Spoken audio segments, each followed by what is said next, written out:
Hi, boys and girls. Welcome back to the Apocablog. Day 1513 of me looking like Grandpa from the Munsters. Jesus, dude, what the fuck? Anywho.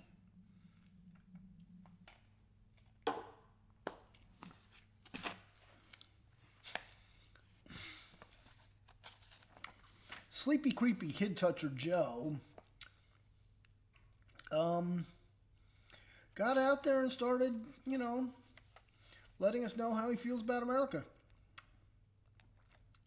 We've never fully lived up to the founding principles of this nation, but our administration is committed to finishing the work left undone. It's long past time to confront deep racial inequalities and systemic racism and fulfill the promise of America for all.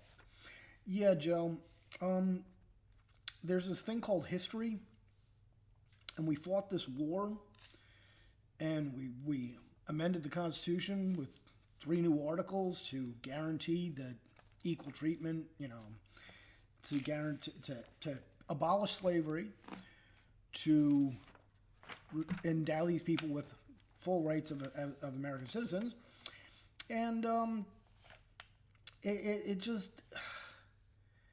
I just don't understand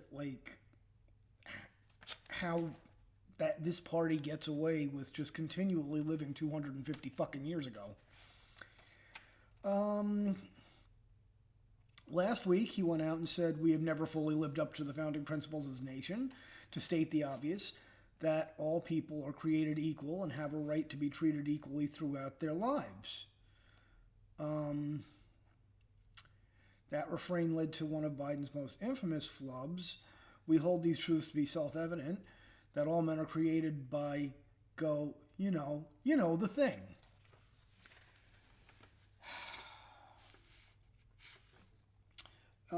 America was an idea is another one of his stunners. We covered back in the day that Joe Biden, America is a nation of morally deprived people who are less prosperous due to systemic racism. And the hatred, the loathing of this country and its citizens is just, it's despicable. It's but 81 million votes. Now, unfortunately, the Lugan press has to fucking run interference for this, and they're doing an exceptional job, because why on earth would they call him out on being a despicable piece of shit that hates this fucking country? So, a Washington Post fact checker actually declares that using Joe Biden's own words is invalid when you're pointing out his lies. This clip of Biden is being used against him. Here are the facts. Well, it's one of these things where Biden was asked about the tax increases, which he intended to impose right away. His reply was, you got to get the votes. He was referring to going to Congress to pass legislation. The way shit's supposed to be done. Then went on to say, we are a democracy. No, we're a representative republic, Joe. You're dumb. But you think we're a democracy, which is why you stole 81 million votes. And he declared that passing things via executive order was looked at as a problem. He referred to things you cannot do by executive order. By executive order, unless you're a dictator. We're a democracy. We need consensus. Okay, well, he signed more executive orders in his first week than all 4 of his predecessors combined. So, all four, the last 4 of his predecessors. Dear God, we're on the 5th president. No, not quite. So it turns out that, who was it? I guess Mitch McConnell went out and said that, look, Biden called for a consensus and now he's doing a bunch of executive orders. It was just wrong for McConnell to suggest that Biden is now meeting his own definition of a dictator. Well, no, it's not, because Biden said it out loud. But that's CNN news.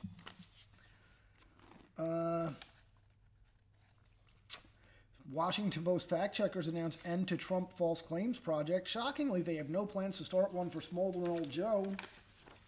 Yeah, why would you check Joe's false claims? And in our favorite bit of news from the media, New York Times calls for Biden to appoint reality czar to fight misinformation. New comic book hero?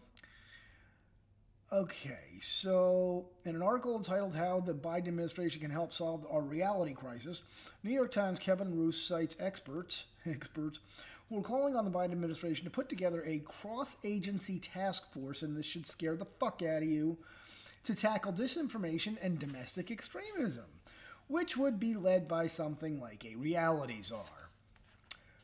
The job of this reality czar would be to head up a centralized task force that could coordinate a single strategic response to things like COVID-related and election fraud conspiracy theories, commonly known as the truth. New York Times suggests Biden appoint reality czar. Yeah, this task force could also meet regularly with tech platforms and push for structural changes that could help those companies tackle their own extremism and misinformation problems. For example, it could formulate safe harbor exemptions that would allow platforms to share data about QAnon and other conspiracy theory communities with researchers and government agencies without running afoul of privacy laws. They're saying it out loud, and they mean it.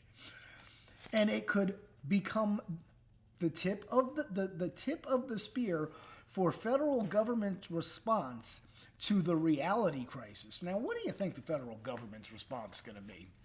And of course, Raheem Kassam, the Ministry of Truth. I've been waiting for this one. And while the Orwell comparison has become something of a cliche, in this instance, it's the best available. In the book, The Ministry of Truth decides what truth is in Oceania, no matter what the actual truth may be, kind of like big tech and the media, and exercises this monopoly over reality by falsifying the nature of historical events. Oh, you mean like tearing down statues and shit like that?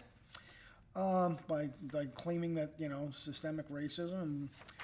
Ministry of Truth also uses the power to monopoly to redefine the very word truth. Well, we've done that as well under the rubric of newspeak. So truth becomes whatever the government-approved version of the events is in that moment.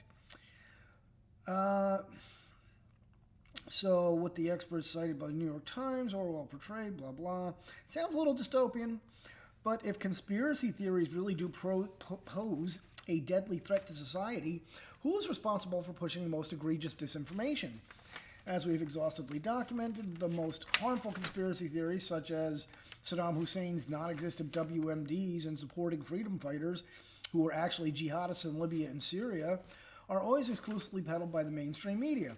Corporate press pushes these two whoppers, blah, blah. But if there really were... So that's where we are. That's our media. That's how they've decided that they're going to deal with smoldering old kid toucher. Buckle up, kids.